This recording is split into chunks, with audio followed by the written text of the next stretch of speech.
아마 우리 대부분은 집을 렌트해서 그렇게 이곳 오클랜드에서 살고 있는 줄 압니다.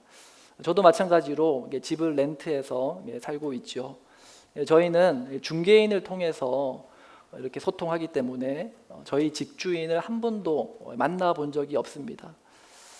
계약서에 이름을 쓸 때 보니까 아마도 그 이름이 이제 독일계 이름인 것 같아서 아마 독일 사람이라고 추측은 하지만 한 번도 만나본 적도 없고 또 어디에 사는지 뭘 하는 사람인지를 모릅니다. 근데 이 중개인이 말하기를 이 사람은 뉴질랜드에 있지 않고 해외에 있다라고만 그렇게 이야기를 했습니다. 그런데 저희가 이제 매주마다 이렇게 이제 렌트비를 꼬박꼬박 이제 제때 내지 않습니까? 아마도 그분은 그걸 받고 어디에 있는지 모르지만 이렇게 생활을 하지 않을까라는 생각이 들었습니다. 그러면서 이 비싼 집세를 내는 사람의 입장에서 그런 생각이 들었어요. 목사가 할 말인지는 모르겠지만 누군지는 모르지만 참 팔자 좋다. 뭐 이런 생각이 좀 들더라고요. 제때 내는 이 집세를 받아가지고 그거 가지고 이렇게 생활을 하시는 사람 너무 참 좋겠다. 이제 그런 생각이 들었습니다. 자, 그런데 오늘 예수님께서 말씀하시는 이 비유의 말씀 보니까 저희 집주인 같은 또 한 명의 주인이 등장하더라고요. 이 사람은 집이 아니라 이제 포도원을 가지고 있는 주인이었습니다. 이 사람은 포도원을 만드는데 아주 정성스럽게 만들고 가꾸어서 이제 이걸 농부들에게 세를 주고 자기는 멀리 떠났습니다. 그리고 시간이 지나서 이제 포도를 수확할 시기가 왔습니다. 그래서 이 수확한 열매의 값을 얻고자 이 종들을 보냈어요. 이 농부들이 이 종들을 어떻게 대했습니까? 심히 때리고 또 한 사람은 죽이고 심지어 돌로 치기까지 했습니다. 자, 이 주인은 또다시 다른 종들을 더 많이 보내서 그 농부들에게 이제 그 수확한 열매의 값을 얻으려고 했습니다. 근데 이 농부들이 또 어떻게 합니까? 전과 똑같이 또다시 보낸 종들을 때리고 죽이고 또 돌로 쳤습니다. 주인은 타국에서 이 황망한 소식을 듣고 어떻게 합니까? 우리 같았으면 당장 가서 그들을 형사고발하고 감옥에 쳐넣어야 되잖아요. 그런데 이 주인은 어떻게 합니까? 그렇게 하지 않고 마지막으로 자기 아들을 보내요. 그랬더니 아니나 다를까 이 농부들은 이번에는 아들까지 죽여버립니다. 아들을 죽이면 자신들이 이 포도원을 차지할 수 있을 것처럼 그렇게 생각을 했던 거죠. 결국 포도원 주인이 돌아와서 이 농부들을 진멸하고 포도원을 더 잘 관리할 수 있는 농부들에게 맡겼다. 이제 그런 이야기가 오늘 예수님께서 하신 비유의 말씀입니다. 자, 이 이야기를 들을 때 우리는 많은 의문들이 생겨요. 그냥 일반적으로 기분 좋게 들을 수 있는 어떤 이솝우화 같은 그런 이야기가 아니에요. 전혀 공감도 되지 않는 굉장히 이상한 그런 스토리가 오늘 예수님께서 우리에게 하신 비유의 말씀이다라는 거죠.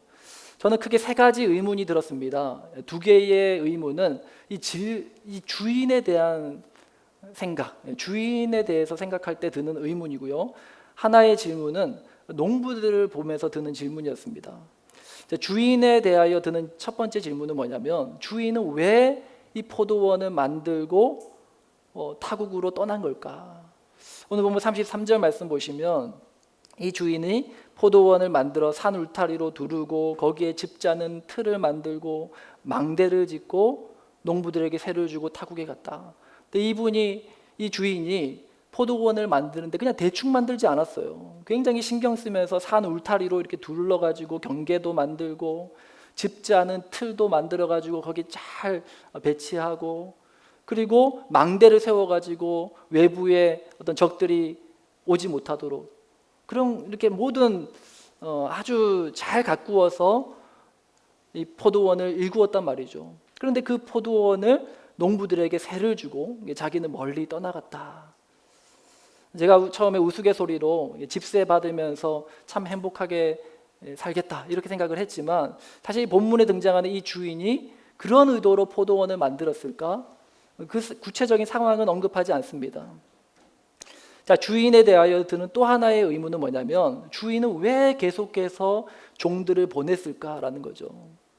36절 말씀 보시면 다시 다른 종을 처음보다 많이 보내니 그들에게도 그렇게 하였는지라. 그러니까 처음에 보낸 종들이 가서 심히 맞고 죽임을 당했단 말이죠.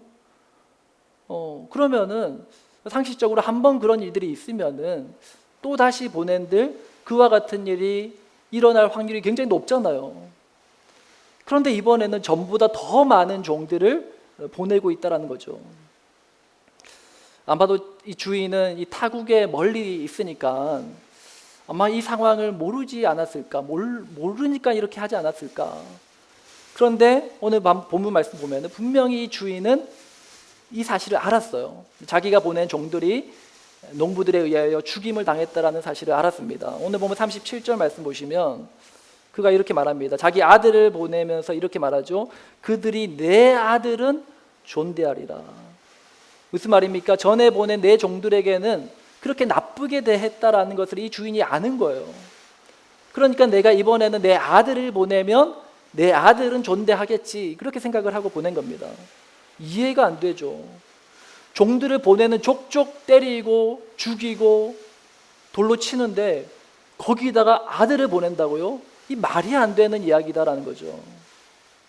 자, 그리고 세 번째로 농부들을 보면서 드는 의문이 있습니다. 주인을 보면서 드는 이 두 가지 의문이 있었고, 또 하나는 이 농부들을 보면서 드는 질문이 뭔가 하면은, 농부들은 어떻게 이 주인의 아들을 죽이면 자신들이 그 포도원을 차지할 수 있으리라 생각했을까? 오늘 보면 38절 말씀 봅시다. 우리 38절 말씀 다 같이 있습니다. 시작. 농부들이 그 아들을 보고 서로 말하되 이는 상속자니 자 죽이고 그의 유산을 차지하자 하고. 정말 상식적으로 납득이 안 되는 문제잖아요. 자신들은 돈 받고 고용된 사람들이잖아요. 주인에게 세를 받는, 세를 이제 주고 일하는 그 소작농이란 말이죠. 그런데 주인의 아들이 상속자니 그가 죽으면 이 주인의 유산을 우리가 차지할 수 있을 것이다. 이런 말도 안 되는 생각을 이 농부들은 어떻게 지어낸 걸까? 어떻게 그런 생각을 할 수 있었을까?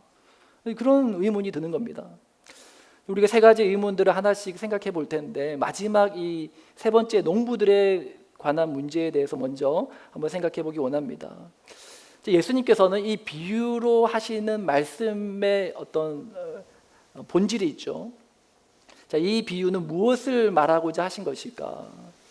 자, 이 비유에 등장하는 포도원을 만든 주인은 누구를 말하는 걸까요? 네, 하나님을 말하는 거죠. 자, 그리고 그 하나님이 만든 포도원은 무엇을 의미하느냐? 오늘 보면 43절에 보시면 하나님의 나라를 의미한다라고 얘기합니다. 그러니까 이 주인이 만든 포도원은 바로 하나님이 만드신 하나님의 나라를 의미한다라는 거죠. 자, 하나님이 하나님의 나라를 만들었고 그 나라를 농부들에게 맡겼어요. 이것은 마치 하나님께서 온 우주 만물을 창조하시고 그 지으신 것을 사람에게 맡기신 것과도 동일한 것입니다. 오늘 우리 창세기 1장 28절 말씀인데요. 하나님이 아담과 하와를 만드시고 그들에게 명령하신 첫 번째 명령, 우리 함께 읽어보겠습니다. 시작. 하나님이 그들에게 복을 주시며 하나님이 그들에게 이르시되 생육하고 번성하여 땅에 충만하라. 땅을 정복하라. 바다의 물고기와 하늘의 새와 땅에 움직이는 모든 생물을 다스리라 하시니라. 하나님께서 이 하나님의 나라를 만드시고 아담과 하와에게 그 나라를 맡기신 거예요. 자, 그리고 주인이 종들을 보냈습니다. 왜 보냈습니까? 하나님께서 자신이 만든 이 하나님의 나라가 제대로 운영되고 있는지, 제대로 작동되고 있는지, 제대로 소출과 열매를 맺고 있는지를 종들을 보내서 확인하시는 거예요. 이 세상에 보낸 선지자들을 말하는 것이죠. 그리고 하나님은 마지막으로 자기 아들을 보내셨습니다. 독생자 예수 그리스도를 세상에 보내신 거예요. 그런데 이 농부들은 주인이 보낸 종들을 다 죽여버렸고, 그리고 심지어 주인의 아들까지도 죽여버립니다. 왜요? 자신들이 그 포도원을 차지하려고, 자신들이 그 포도원의 주인이 되려고 주인이 보낸 종들을 다 죽였고 그 아들까지도 죽여버렸다라는 것이죠. 자, 이와 같은 현실이 이 땅에 하나님의 나라가 처한 현실이다라는 겁니다. 예수님께서 이 비유를 통해서 이 땅에 하나님이 만드신 하나님의 나라가 지금 어떠한 상황 가운데 놓여 있는지 분명히 알라는 것입니다. 이 땅에 세운 하나님의 나라가 농부들의 욕심으로 인하여 심히 깨어지고 아주 망가져버린 그 현실을 주님께서 말씀하고 계시다라는 거죠. 하나님께서 만드신 하나님의 나라의 첫 번째 예시가 무엇이냐? 바로 그 첫 번째는 사람입니다. 하나님이 사람을 창조하셨어요. 사람에게 무엇을 명령하셨습니까? 선악과를 따먹지 마라. 선악과는 무엇을 말합니까? 하나님이 왕이시고 우리는 그 왕이신 하나님의 말씀을 따라야 함을 알려주는 장치와도 같은 것이었어요. 그런데 사람들은 그 선악과를 따먹음으로 하나님의 왕권을 거부한 거죠. 하나님의 왕되심을 인정하지 않은 겁니다. 그 결과가 사람은 어떻게 됩니까? 에덴에서 쫓겨났단 말이에요. 에덴의 뜻은 기쁨이라는 뜻이에요. 사람이 기쁨을 잃어버린 거예요. 죄의 결과로 죽음의 고통이 찾아온 겁니다. 두 번째로 하나님이 세우신 하나님의 나라, 그리고 깨어진 하나님의 예가 무엇이냐? 바로 가정입니다. 하나님은 사람을 남자와 여자로 창조하시고 그리고 그들에게 한 몸을 이루게 하시고 너희가 생육하고 번성하여 땅에 충만하라고 말씀하셨어요. 가정을 만드신 거죠.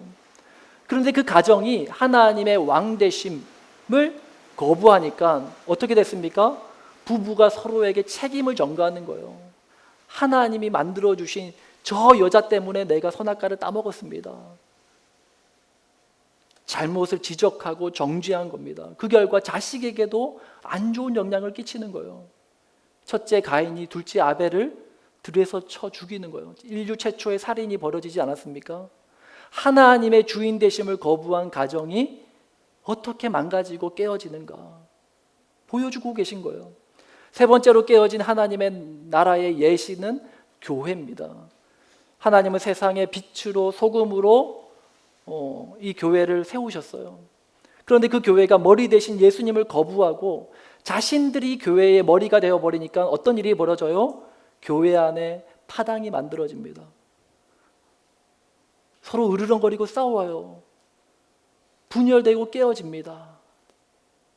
이런 농부들의 문제는 너무나 어리석고 너무나 무지했다라는 것입니다. 아들을 죽인다고 포도원이 자기 소유가 될 수 없잖아요. 그건 불가능한 거예요. 모든 존재는요, 이 땅에 빈손으로 와서 빈손으로 돌아가야 돼요. 공수래 공수거라고 하잖아요. 우리는 이 땅에서 살면서 영원히 뭔가를 소유할 수 없어요. 잠깐 하나님이 우리에게 뭔가를 맡겨주신 것 뿐입니다. 언젠가 주님이 다시 오시면 또 우리가 주님 앞에 다시 돌아가게 되면 그때 다 주인께 돌려드려야 되는 것들이에요. 그런데 농부들은 이 당연하고도 상식적인 사실을 인정하지 않았다라는 거예요. 왜요? 나도 주인이 될 수 있다라고 생각한 거예요. 그리고 사탄이 아담과 하와에게 거짓말하죠. 너도 하나님처럼 될 수 있어. 너도 주인 될 수 있어. 거짓말한 거예요. 근데 아담과 하와는 진짜 내가 주인이 될 수 있다고 그 말에 속아 넘어간 거죠. 지금도 사탄은 우리에게 속삭이고 있는 거예요. 너가 주인 될 수 있어. 너가 너의 몸의 주인이야. 너가 너의 가정의 주인이야. 너 마음대로 하면 돼. 자식 너의 소유물이지. 너 뜻대로 해야 되는 거야. 진리가 아닌데, 거짓말인데 우리는 날마다 그 거짓말에 속아 넘어가는 거죠. 우리는 우리 자신의 주인이 될 수 없습니다. 그 사실을 어떻게 알 수 있어요? 한번 아파보면 알아요. 그죠? 최근에 저도 감기를 심하게 알아보니까 내 몸이 아니더라고요. 내가 원한 건 이게 아닌데, 빨리 낫고 싶은데 안 낫는 거예요. 아픈 몸은 내 마음대로 되지 않아요.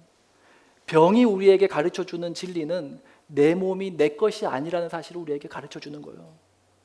내 몸이 언제 어떻게 될지 아무도 모릅니다. 어느 날 건강검진 갔더니 내 몸에 이상한 것이 들어있다고 말하는 거예요. 내가 허락하지도 않았는데 내 몸 안에서 내가 모르는 어떤 문제가 생기고 있는 거예요. 내가 나의 주인이 아니라 나의 생사, 화복을 주관하는 주인이 따로 있다라는 겁니다. 우리는 우리 가정의 주인이 될 수 없습니다. 이런 결혼은 무엇입니까? 남녀가 만나서 이룬 가정이 우리의 소유가 아니라 하나님의 소유라는 것을 인정하는 게 결혼이에요. 근데 문제는 무엇입니까? 부부가 서로를 소유물로 생각할 때 문제가 일어나는 거예요. 결혼했으니까 이 배우자가 내 뜻대로 움직여야 된다고 생각하는 거예요. 근데 움직여집니까? 안 되거든요. 왜? 애초에 내 게 아니거든요. 자녀들도 마찬가지입니다. 내가 낳았으니 내 겁니까? 독립된 인격체예요. 근데 자녀가 꼭 나의 어떤 소유물처럼 생각하고 내 뜻대로 돼야 되고 내가 생각한 대로 가야 되고 그게 안 되면 화가 나고 부딪히는 거죠. 그럼 농부대의 이 어리석음과 무지로 인하여 깨어지고 망가진 이 포도원 이제 어떻게 해야 됩니까? 어떻게 해야 될까요? 나의 어리석음 때문에 나의 무지함 때문에 깨어진 하나님 나라, 내 몸, 내 가정, 우리 교회 이제 어떻게 될 수 있을까요? 그 회복의 길을 어디서 찾을 수 있는가 하면은 예수님께서 비유로 말씀하신 이 이야기 속에서 우리가 주인에 대하여 들었던 두 가지 의문, 그 가운데서 우리는 회복의 길을 찾을 수 있습니다. 첫 번째, 주인에 대하여 들었던 질문이 뭐였느냐? 주인은 왜 이 포도원을 만들었을까라는 거죠. 본인이 사용할 것도 아니면서 농부들에게 세를 주고 자기는 멀리 떠나놓고, 근데 왜 주인은 이 포도원을 만들었을까? 오늘 본문에서는 그 이유에 대해서 자세하게 설명해 주지는 않습니다. 그런데 분명하게 우리에게 말씀해 주는 게 한 가지 있는데, 이 주인이 어떻게 포도원을 만들었는지는 우리에게 말씀해 줘요. 오늘 보면 33절 말씀을 한번 다 같이 읽어보겠습니다. 시작. 비유를 들으라. 한 집주인이 포도원을 만들어 산 울타리로 두르고 거기에 즙자는 틀을 만들어 망대를 짓고 농부들에게 세를 주고 타국에 갔더니, 자, 주인이 포도원을 대충 만들지 않았어요. 산 울타리를 두르고 즙자는 틀도 만들어서 이제 거기에 두고 망대까지 세웠습니다. 이렇게 자세하게 포도원을 어떻게 만들었는지를 설명하는 것은 이 주인이 대충 만든 게 아니라는 거예요. 온 정성을 다해서 이 포도원을 만들었다라는 것입니다. 이것이 우리가 기억해야 될 굉장히 중요한 사실입니다. 하나님께서 하나님의 나라를 대충 만들지 않았다라는 거예요. 온 정성을 다해서 만들었다라는 겁니다. 자, 그렇다면 하나님이 기울인 그 정성은 구체적으로 어떤 것이었느냐? 하나님께서 사람을 하나님의 나라로 창조하실 때 어떻게 사람을 만드셨습니까? 예수님께서 그런 말씀하시죠. 하나님의 나라는 여기 있다 저기 있다 할 것이 아니요 하나님의 나라는 너희 안에 있느니라. 하나님은 사람을 하나님의 나라로 창조하셨다라는 말이에요. 자, 그런데 어떻게 사람을 하나님의 나라로 만드셨습니까? 그 하나님이 사람을 창조하는 그 이야기, 그 스토리를 우리가 잘 알죠. 창세기 2장 7절 말씀 함께 있습니다. 시작. 여호와 하나님이 땅의 흙으로 사람을 지으시고 생기를 그 코에 불어 넣으시니 사람이 생명이 된지라. 하나님께서 사람을 흙으로 만드셨대요. 흙으로 이렇게 잘 빚어가지고 만드셨대요. 사람을 만들고 그 코에 뭘 불어 넣으셨다고요? 생기를 불어 넣으셨다. 이 생기는 무엇을 말하느냐? 하나님의 생명의 기운을 말한다라고 성경은 말씀합니다. 하나님께서 자신의 생명을 사람들에게 불어 넣어 주신다라는 거죠. 자신의 생명을 사람에게 주신 거예요. 그렇게 사람을 창조하셨어요. 저와 여러분들을 그렇게 창조하셨다라는 거예요. 하나님이 자신의 생명으로 우리를 지으셨다라는 거죠. 하나님께서 가정을 어떻게 만드셨을까요? 가정을 어떻게 하나님의 나라로 만드셨을까요? 최초의 가정이 만들어지는 모습을 창세기 2장 22절부터 24절에서 말씀을 합니다. 이렇게 말씀을 합니다. 여호와 하나님이 아담에게서 취하신 그 갈빗대로 여자를 만드시고 그를 아담에게로 이끌어 오시니 아담이 이르되 이는 내 뼈 중에 뼈요 살 중에 살이라 이것을 남자에게서 취하였은즉 여자라 부리리라 하니라. 24절 함께 있습니다. 이러므로 남자가 부모를 떠나 그의 아내와 합하여 둘이 한 몸을 이룰지로다. 이렇게 가정이 탄생하게 된 거예요. 근데 어떻게 이 가정이 만들었느냐? 아담이 잘 때 그 아담의 갈빗대 하나를 취하신 거예요. 우리는 이 말씀을 그냥 성경으로 읽으니까 아, 그런가 보다. 여러분, 누가 잘 때 내 갈빗대 하나를 빼간다 생각해 보세요. 내 죽느냐 사느냐의 문제 아닙니까? 생각 안 해보셨나요? 갈빗대 하나를 이렇게 배를 갈라가지고 하나를 뜯어 갔단 말이에요. 이게 남의 이야기처럼 듣는데 내 아이에게 그런 일이 일어났다고 생각해 보십시오. 무엇을 말하고 있습니까? 하나님의 생명으로 아담에게 생명을 주셨어요. 이제는 아담의 생명으로 하와에게 생명을 주시는 거예요. 그렇게 가정이 탄생한 거예요. 교회 어떻게 만드셨을까요? 사도행전 2장 28절 말씀 보면 교회를 가리켜 이렇게 말하고 있습니다. 하나님이 자기 피로 사신 교회다. 자기 피로 사신 교회가 교회라는 거예요. 예수님께서 자신의 생명값을 지불하고 세운 것이 교회라는 것입니다. 오늘 우리는요, 예수님께서 십자가에 흘리신 그 보혈의 공로 위에 우리가 서서 예배드리고 있는 거예요. 여러분, 하나님이 만드신 하나님 나라의 공통점이 무엇입니까? 하나님이 하나님의 나라로 창조하신 나, 가정, 교회 어떻게 만드셨습니까? 대충 만들지 않았어요. 온 정성을 다해서 만드셨단 말이에요. 어떻게 해요? 생명으로 생명을 낳게 하신 거예요. 이제 우리는 하나님께서 이 포도원을 왜 만드셨는지 그 이유를 알 수 있습니다. 하나님은 분명 열매를 보기 원하셨어요. 이 포도원에서 수확한 열매를 보기 원하셨어요. 근데 그 열매는 어떻게 맺어지는 거냐? 하나님 나라에서의 열매는 어떻게 열리느냐? 요한복음 12장 24절에서 예수님은 하나님 나라의 열매는 이렇게 맺힌다 우리에게 말씀하십니다. 우리 함께 읽습니다. 시작. 내가 진실로 진실로 너희에게 이르노니 한 알의 밀이 땅에 떨어져 죽지 아니하면 한 알 그대로 있고 죽으면 많은 열매를 맺느니라. 하나님 나라의 열매는요, 죽어야 많은 열매를 맺는다는 거예요. 생명이 또 다른 생명을 낳음으로 맺어지는 열매가 하나님 나라의 열매다라는 거예요. 하나님은 자신의 생명으로 나를 창조하셨습니다. 왜요? 나의 생명으로 또 다른 생명을 낳기 위해서, 나를 통하여 나와 내 집을 구원하기 위하여 나를 부르신 거예요. 하나님이 가정을 만드신 이유가 무엇입니까? 생육하고 번성하여 땅에 충만해라. 어떻게 그 일이 가능합니까? 어떻게 가정이 하나님의 나라로 세워질 수 있습니까? 남편이 아내를 위하여 죽을 때, 아내가 남편을 위하여 죽을 때, 부모가 자녀를 위하여 죽어질 때, 그 가정에 하나님의 나라가 그때 비로소 세워진다라는 것이죠. 하나님이 자기 피로 사신 교회 어떻게 세워집니까? 왜 하나님께서 교회를 세우셨습니까? 이 땅에 수많은 죽어가는 영혼들을 살리기 위해서, 그들에게 영원한 생명을 나누어 주기 위해서 교회를 세우셨단 말이에요.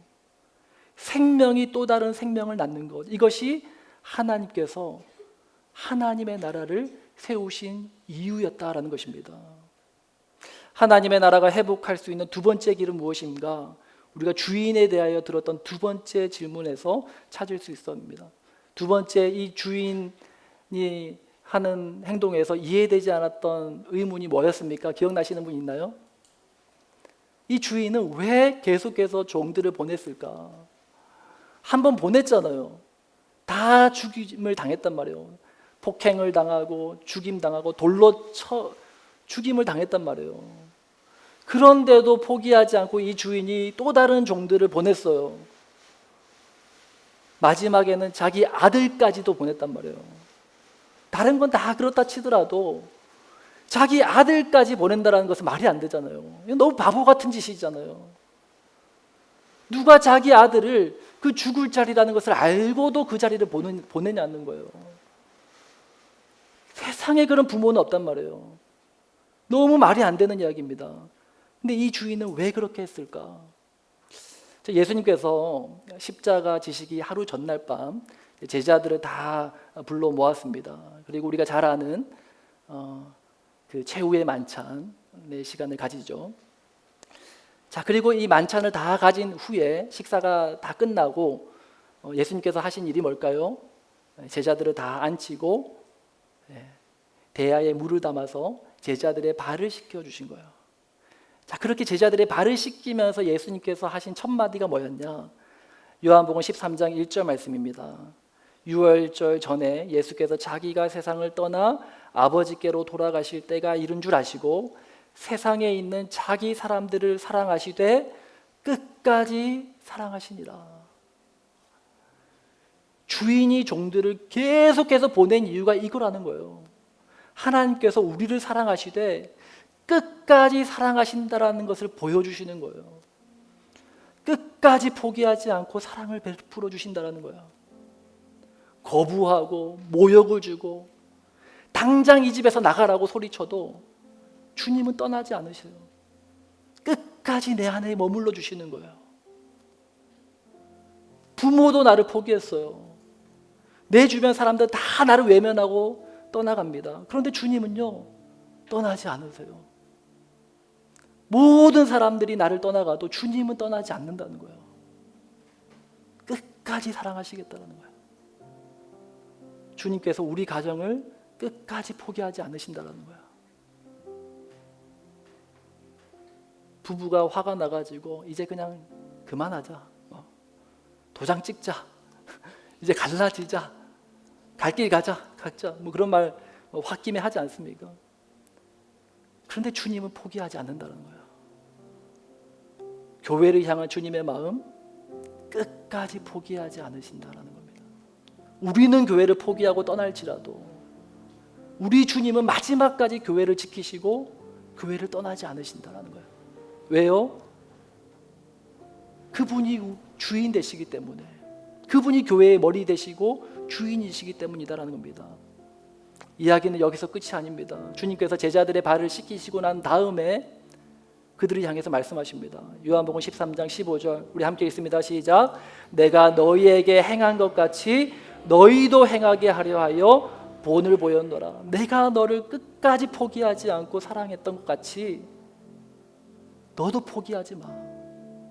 내가 너를 포기하지 않은 것처럼 너도 너 자신을 포기하지 마. 내가 이 가정 끝까지 포기하지 않은 것처럼 너도 너의 가족, 너의 배우자, 너의 자녀 끝까지 포기하지 마. 내가 이 교회 위해서 내 생명까지도 아낌없이 내어준 것처럼 너도 이 교회 끝까지 포기하지 말고 지켜다오. 내가 온 마음을 다해서 온 정성을 다해서 가꾼 이 포도원을 내가 너에게 맡겨주었잖아. 물론 힘들겠지. 물론 이걸 지켜내는 거 쉽지 않겠지. 그러나 내가 포기하지 않고 끝까지 너를 사랑한 것처럼 너도 나와 같이 끝까지 포기하지 않고 이 포도원, 내 나라, 내 자녀, 내 생명 너도 아껴주지 않겠니? 너도 사랑해주지 않겠니? 우리에게 부탁하고 계신 거예요. 주님의 이 말씀에 믿음으로 반응하며 주님, 나도 주님처럼 살겠습니다. 나도 주님처럼 끝까지 포기하지 않겠습니다. 사랑하는 내 배우자, 내 자녀, 우리 교우들, 우리 가족들 끝까지 포기하지 않겠습니다. 그렇게 믿음으로 결단하고 그렇게 다짐하는 우리 모든 하늘샘교회 성도님들 다 되시기를 주님의 이름으로 축복합니다. 우리 함께 말씀을 생각하면서 찬양하며 나아가기 원합니다. 주님께서 어떻게 우리 가운데 오셨는가, 그리고 우리가 어떻게 주님 따라가 살아야 되는지를 우리가 이 찬양을 통해서 우리의 마음을 다해 믿음으로 고백하며 찬양하며 나아가겠습니다.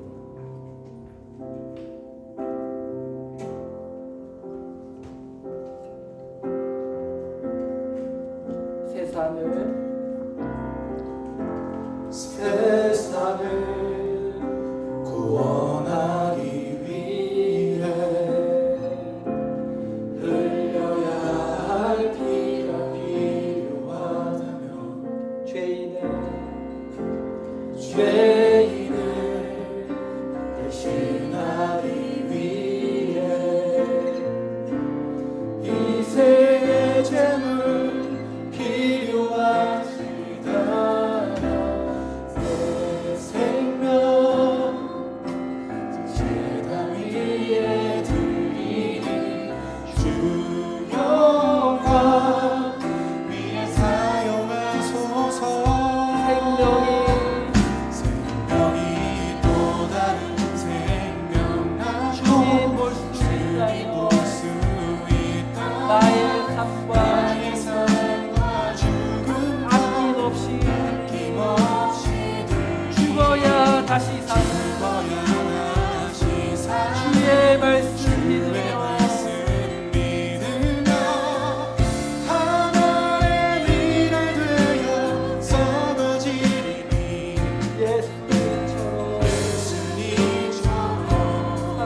예수님 마음 예수님 마음 내게 주옵소서. 십자가 온 세상 위야 세상 위에 그리세 눈물로 그 길 가게 하소서. 생명이 또 다른 생명 낳고 주님 볼 수 있다면 나의 삶과 죽음도 아낌없이 죽어야 다시 사는 죽어야 다시 사는 주의 말씀 주의 믿으며 말씀 믿으며 하나님의 일을 되어 서거지니 예수님처럼 살아가게 하소서. 하나님 기도하며 나갑니다. 하나님 나라가 깨어진 이유가 무엇입니까? 참 주인 대신 하나님을 거부하고 내가 주인 되려 했기 때문에, 내가 하나님처럼 되려고 했던 그 나의 욕심 때문에 하나님 나라가 깨어지고 우리의 몸이 망가진 겁니다. 우리의 몸이 병들게 되고 점점 죽음의 고통 가운데 거하게 된 것입니다. 하나님 나라를 다시 회복할 수 있는 길이 무엇입니까?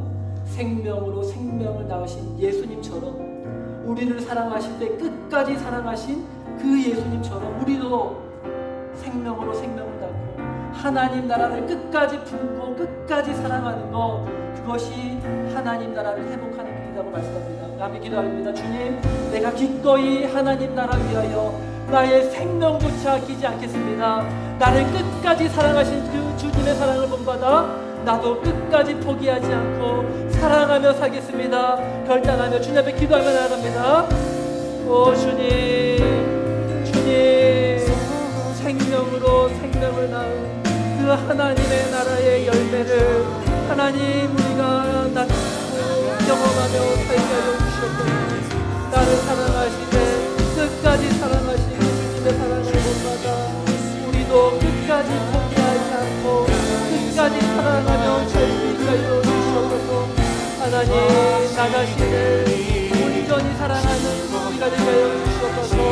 하나님의 마음으로 우리 자신을 아끼는 자들이 하여 주시고, 하나님의 마음으로 우리 가정을 바라보게 하여 주시고, 하나님의 마음으로 지체들을 바라보게 하여 주시옵소서. 나를 사랑하시되 끝까지 사랑하신 주님의 마음을 본받아 하나님 포기하지 않으시고 끝까지 사랑하는 하나님 믿음의 공동체, 하나님 나라 되게 하여 주시옵소서. 주님, 나의 삶과 죽음도 아낌없이 죽어야 다시 사는 죽어야 다시 사는 주의 말씀을 주의 믿으며 말씀 믿으며 하나님의 일을 되어 서거지니 예수님처럼 예수님처럼 살아가게 하소서. 살아가는 다 같이 자리에서 일어나서 찬양합니다.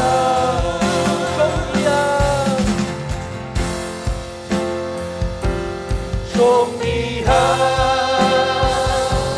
주 보여 내 영을 새롭게, 내 영을 새롭게 존귀한 주 보여 존귀한 주 보여 내 영을 새롭게 존귀한 주